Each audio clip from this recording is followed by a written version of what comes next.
सभी भक्तों को मेरा प्रणाम। कैसे हैं आप? उम्मीद करती हूँ खुश होंगे व स्वस्थ होंगे। आज मैं आपको परिवर्तनी एकादशी के बारे में जानकारी देने जा रही हूँ। भाद्रपद माह के शुक्ल पक्ष की एकादशी को परिवर्तनी एकादशी कहा जाता है।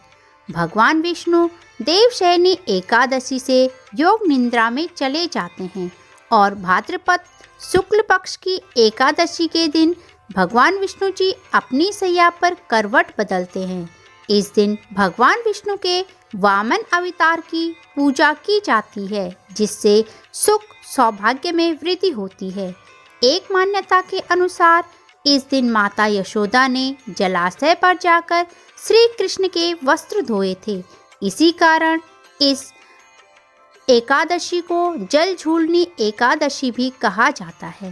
शास्त्रों के अनुसार भगवान श्री कृष्ण जी ने युधिष्ठिर को परिवर्तनी एकादशी की कथा सुनाते हुए बोला कि त्रेता युग में अत्यंत दानी सत्यवादी ब्राह्मणों की सेवा करने वाला एक असुर था, जिसका नाम बलि था। वह सदैव यज्ञ जप तप किया करता था।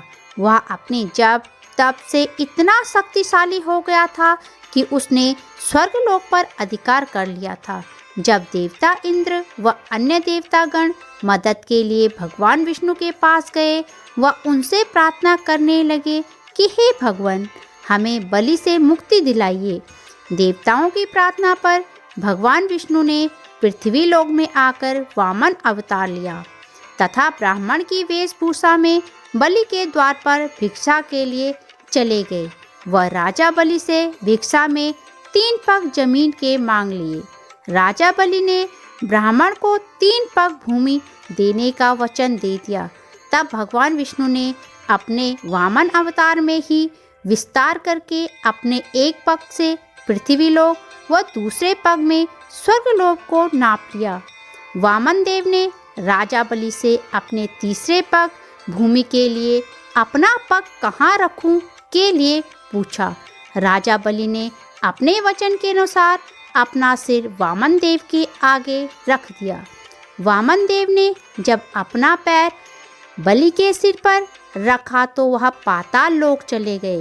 राजा बलि की सत्यनिष्ठा को देखकर भगवान विष्णु ने आशीर्वाद दिया कि तुम सदैव मेरे साथ रहोगे। भाद्रपद शुक्ल पक्ष एकादशी के दिन बलि के आश्रम पर भगवान विष्णु की मूर्ति स्थापित हुई तथा क्षीर सागर में स्थित शेषनाग के सिर पर भी बलि की मूर्ति स्थापित हुई। परिवर्तनी एकादशी पर तीनों लोकों के स्वामी भगवान विष्णु का व्रत पूजन बड़ी श्रद्धा से करने पर सभी पापों से मुक्ति मिलती है। इस दिन दही, तांबा, चांदी, चावल आदि का दान करना चाहिए व रात्रि जागरण भी करना चाहिए। जो व्यक्ति विधि पूर्वक इस व्रत को करता है, सभी पापों से मुक्त हो जाता है। वह अंत में स्वर्गलोक में चंद्रमा के समान प्रकाशित हो जाता है। यदि आपको मेरे द्वारा सुनाई गई कथा अच्छी लगी हो तो मेरे चैनल को सब्सक्राइब कर लीजिए।